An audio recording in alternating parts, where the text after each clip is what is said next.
My name is Randy Bigley. Joining me on the podcast right now from Hord Farms, we have Janel Hord. Good morning. Good morning. Always a pleasure to be here and always happy to talk about the farm. So thank you. And I'm always glad you're here to talk about the farm because there's a lot to talk about, isn't there? There is. It's especially this month. Mm-hmm. Obviously, the Crawford County farmers are working very hard to harvest the soybeans and the corn, and it's a busy season for a lot of people here. And if I could just remind our listeners that be extra gentle, extra careful, extra slow around that farm equipment. Mm-hmm. And we as farmers do our very best to share the road, and we do our very best to kind of think about what the other driver might be thinking about as they're around us. But it's just very important that we take care of one another in this community, and just extra look left and right would be helpful. And be patient. Just be very patient. Patient, yes. And we don't really want to drive our machinery faster than what we know is safe, and so we just appreciate that extra. Oh yes, this is harvest season. I know they're going to be on the road. So. It's only one time a year, I think. That's right. But you have to worry about it. That's right. That's right. Awesome.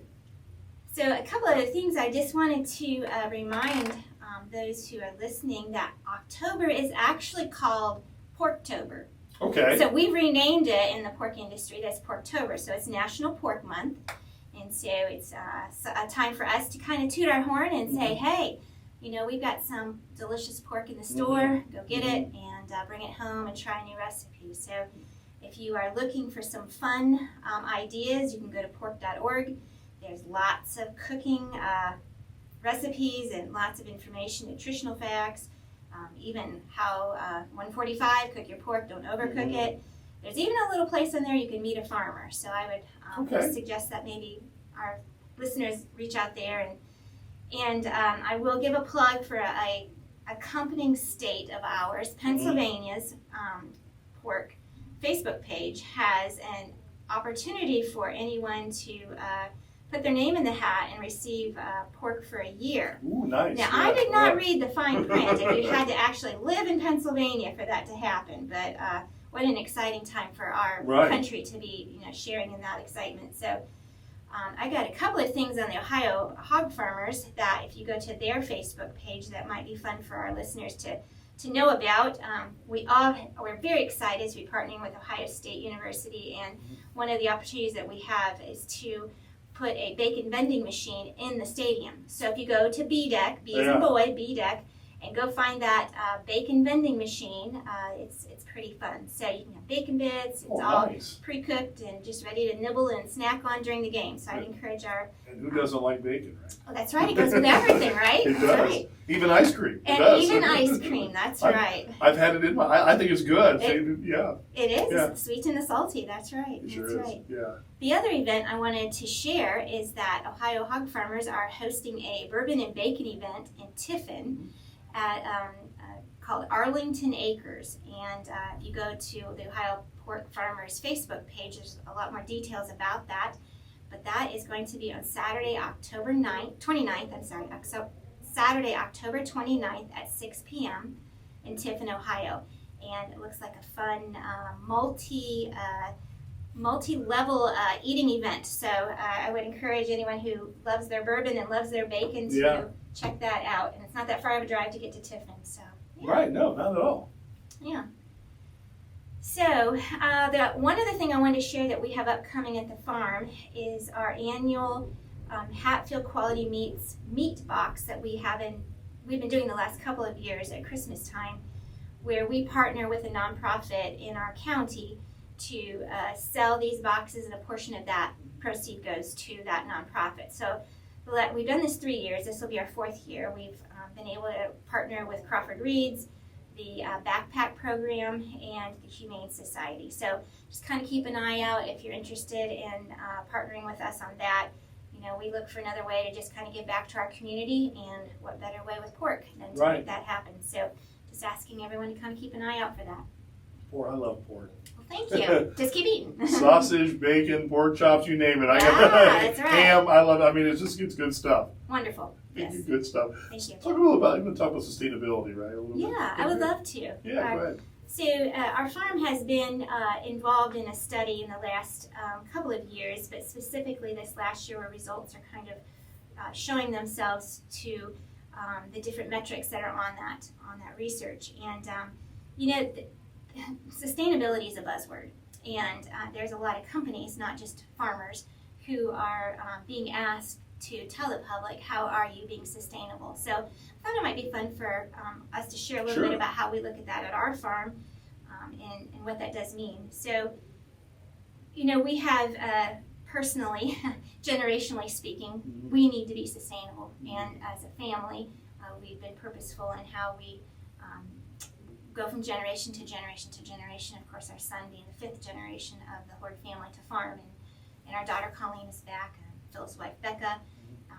And then obviously we have, Pat has 2 sisters, and their family is helpful as well. So how can we continue to pass down generationally this business we call farming to the next generation? So that's part of our piece of sustainability, but I thought it might be fun for our listeners to kind of think a little bit more about how we as a farm care for the different pieces like pigs, people, planet, and our community.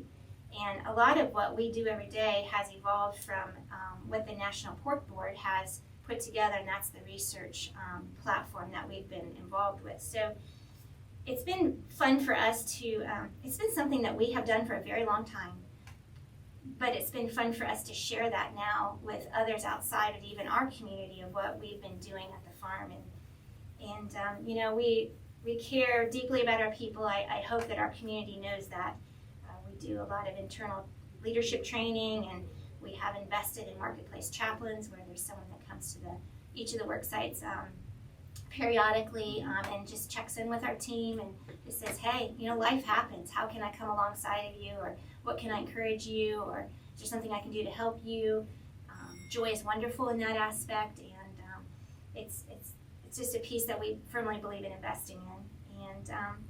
And we also invest in our team for different things that happen and how we can care for them.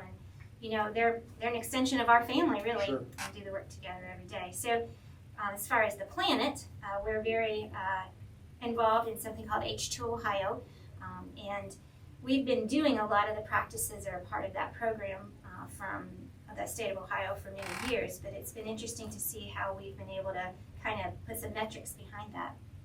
And a couple of things that we do at the farm, not just to the obvious of the tillage practices and things like that, but we also have put a couple solar farms in place, and we also, besides the cover crops that we do with clover, rye, or oilseed radishes, we also have filter strips. And it's something new that's out there. It's called the John Deere Manure Sense, and it's new technology that allows us to actually measure the nutrients that is in that manure that we're putting and tilling into the ground. So a lot of technology coming, and it's just continually evolving. So we're glad to be a part of that.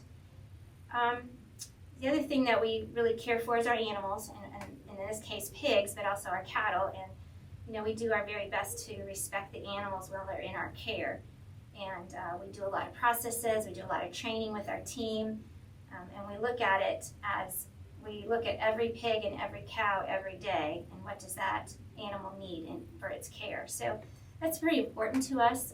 We push pretty hard on that. And we also, as I shared earlier, want to be involved in the community.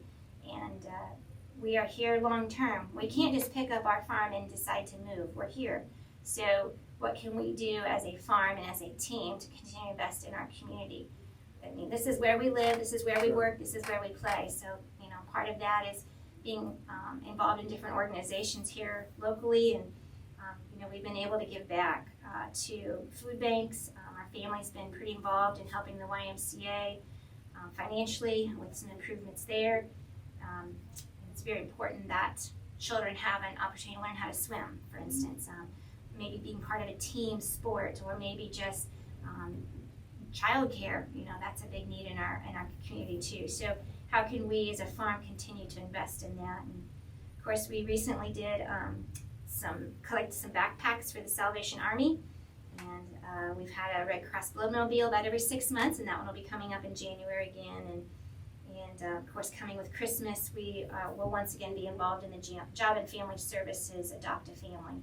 And our team kind of rallies around that each year, and we're looking forward to that. So it's part of sustainability means different things to different people, but for our farm, we look at it as holistically, and it's a unique time to tell your story. And we're continually learning. I mean, that's one of our 5 company culture themes is to be innovative, and that's what we want to do, is continue to learn and continue to grow and continue to change and be adaptable to that. So lots of things happening at the farm. Yeah, sounds like it, yeah. Drive down 98, might not see all of that. Right. Janel, thank you so much. Do you have a website that people can see? Sure, www.hordfarms.com, and we're always looking to share different things going on across the farm, so Facebook is really the most up-to-date way of knowing what we're doing every day. There's some pretty awesome harvest pictures on there, and I'm sure there'll be a few more coming, because we have one team member that Callie does a great job of jumping out of the tractor and get the picture when that sun is just setting. Yeah. And the colors are beautiful in the sky, so we enjoy sharing our story that way. Janel, thank you so much. I will check out your pictures then. Yes, please do. Please do. Thank you so much. It's good hearing from you every time. Like all the great things going on with Hord Farms. Thank you. Thank you.